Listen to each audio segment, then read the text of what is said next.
मोतिहारी से सामने आया ये मामला केवल एक आपराधिक घटना भर नहीं है, बल्कि ये प्रशासनिक तंत्र की विश्वसनीयता पर गंभीर प्रश्न चिन्ह खड़ा करता है।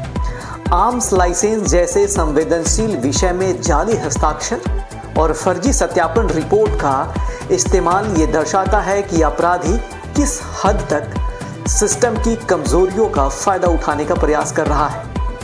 कुख्यात अपराधी नाज अहमद खान द्वारा चौकीदार की मिलीभगत से केसरिया थाना के एसएचओ के जाली हस्ताक्षर कर सत्यापन रिपोर्ट एसपी कार्यालय भेजना न केवल कानून की खुली अवहेलना है, बल्कि यह सुरक्षा व्यवस्था के लिए भी गंभीर खतरा है।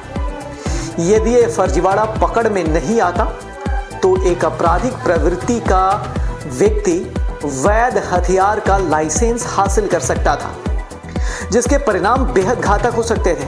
इस पूरे मामले में राहत की बात यह है कि एसपी स्वर्ण प्रभात की सक्रियता से फर्जीवाड़े का समय रहते खुलासा हो गया।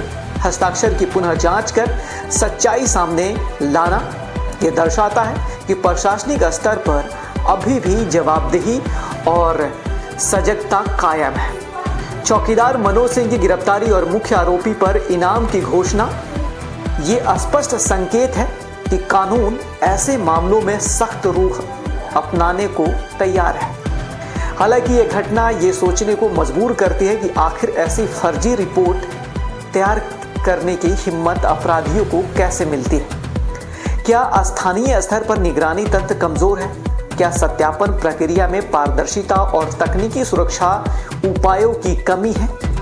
इन सवालों के जवाब तलाशना अब प्रशासन के लिए अनिवार्य हो गया है। ज़रूरत इस बात की है कि आर्म्स लाइसेंस जैसे प्रक्रियाओं को पूरी तरह डिजिटल और सुरक्षित बनाया जाए, ताकि किसी भी प्रकार की मानवीय छेड़छाड़ की संभावना न्यूनतम हो जाए।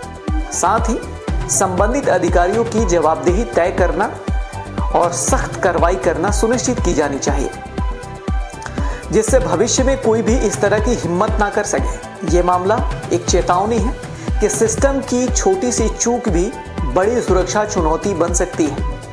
अब देखना यह है कि प्रशासन इस चेतावनी को सुधार के अवसर में बदलता है या इसे महज एक घटना समझकर आगे बढ़ जाती है।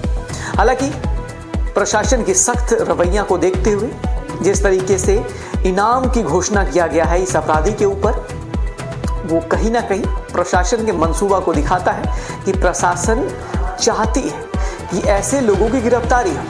लेकिन बड़ा बात यह है कि विधानसभा इलेक्शन जब हाल ही में ख़त्म हुआ है, जन सुराज ने इस व्यक्ति को टिकट भी दिया था और जन सुराज केसरिया विधानसभा से अपने उम्मीदवार के तौर पर इस व्यक्ति को टिकट देके चुनाव भी लड़ाया है।